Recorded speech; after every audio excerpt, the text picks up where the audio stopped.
Hey guys, welcome back to the channel here at Camo Crappie, and it's been tough. The lake is up, currently it's up at 16 feet right now. It is falling, but they're calling for more rain.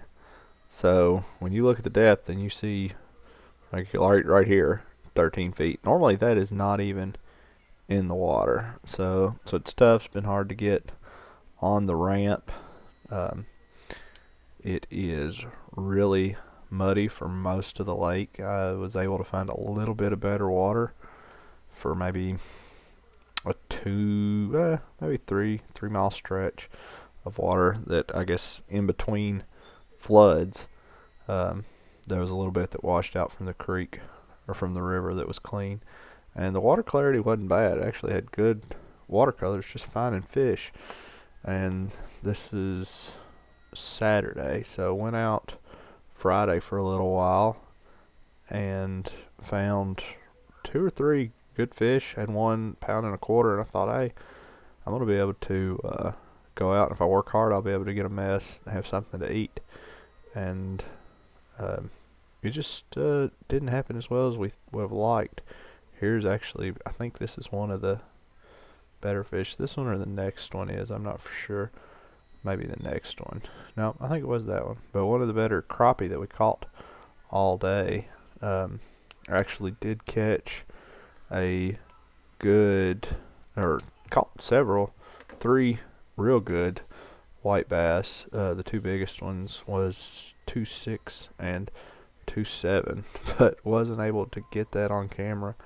What I typically try to do when filming is either find a pattern or a bank or somewhere where I can target several fish. That way I'm not trying to get everything set up. I just spent most of the day running, looking, trying to find a concentration of decent fish, try to get on and catch, and covered all of the water that had good color to it. I covered every bit of it. I think this one here is one of the better ones where he's down there at the bottom, and I was chasing them 2 big ones. So I seen this one, I was like, hey, I'm gonna drop it. I think this is the biggest crappie I caught all day.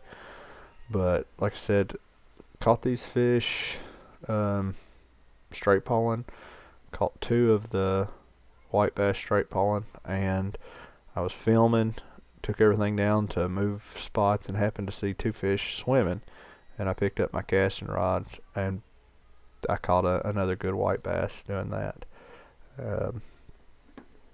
Talk about this next clip, give you a little learning. I'm using the Echo Map. I've now got a 12-inch up front.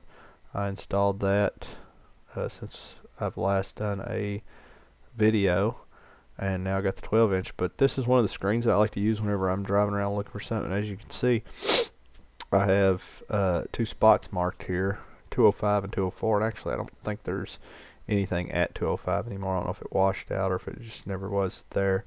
But 204 is some pretty good structure, and normally it is well, they said it was 16. I guess it had come up 16 feet since winter pull.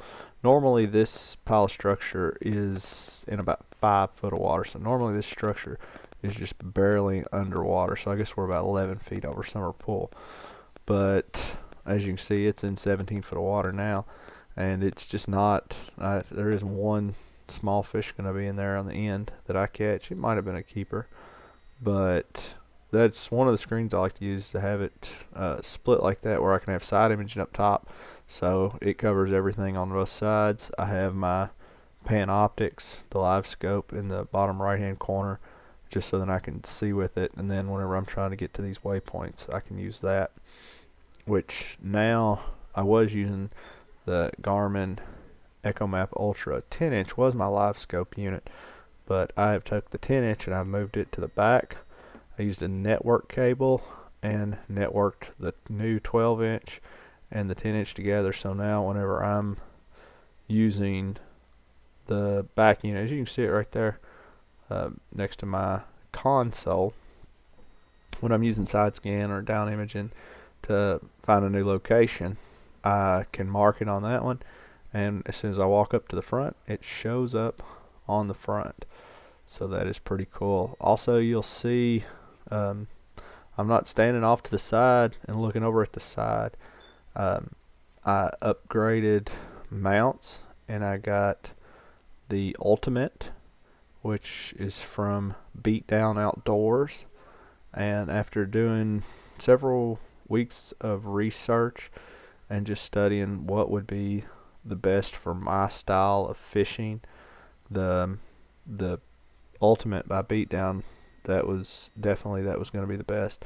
And whenever I'm filming, I have it set down low. That way I can have that tripod there to film. But whenever I'm not, when I was catching the white bass, and I wasn't actually running the cameras, I had that thing pulled up, and you will get to see that in some of my future videos. I'll do a video where I have that, where I show you everything about it, because it is an awesome piece of equipment. I've used it for 2 weeks, and I really do like it. I was on Cumberland last week, caught some good fish, but I had the cameras there, but I didn't roll them just because I fished a whole new creek. Didn't have any spots, and I was doing a lot of moving, just trying to learn that body of water. So never got on anything that I felt like I could, try to film. But hopefully, they calling for more rain, so I'm probably not gonna get to fish green like I like. Just because green has just such an abundance of fish, it makes it easy to film. But we're probably going to be having to travel, and you can see little fish. I think the cause of that, I think what's causing us to have these smaller fish like this, or not the smaller fish, I'm sorry. What's causing, well, even the smaller fish, I think these bigger fish, with this water being so high, I think maybe they've pulled in, because, I mean, you've got trees.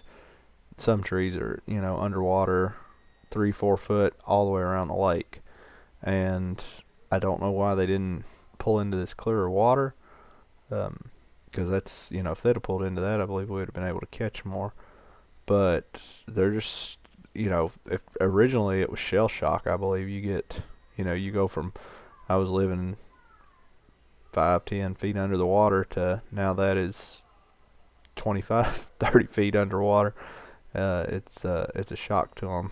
But last year, when the water green was like this, with the water way up, but it happened early in the winter, and whenever it was high in February and March, it had been high for a long time, so the fish had adjusted, and I was able to, I had a few different spots that I could locate them, and those spots just aren't holding fish now. I've checked everywhere that I know to check on the lake to look for where I would think some better fish would be. Yeah, just another small fish, but things are getting better. It's going to get better because spring is right around the corner, and I know Grenada was on fire. I almost drove down there. If it hadn't been for that huge cold snap that come in, I probably would have traveled to Grenada, which would have been cool. But we got the new graph installed, got them tied together, got the Beatdown, the Beatdown Outdoors, but got the Ultimate installed, and got everything, got the oil changed in the boat, so everything is maintenanced and ready to go. We finally got some longer days, so I will just have to, I'll probably travel to, which it's not just green, I mean every lake in the,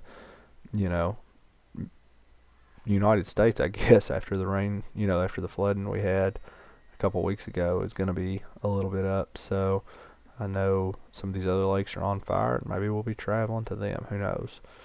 But I did want to get back on here and get some footage. As you see right in, I mean, you can see there's just a ton of stuff. And I looked in there, but it would be extremely hard to travel through there, and you would see a fish every once in a while in some of that, and you try to to get on them, but just wasn't able to. So thanks for watching. Hit that subscribe button. I know this isn't as exciting of a video as some of the other ones, but it is just about, as soon as we get through March, things are really going to turn on. And if I hadn't have, maybe I shouldn't have just focused on these crappie. If I'd had that camera out for those 2.5 pound white bass, that would have been really cool, because they put up a great fight, especially on that crappie gear. So thanks for watching, and keep tuning in.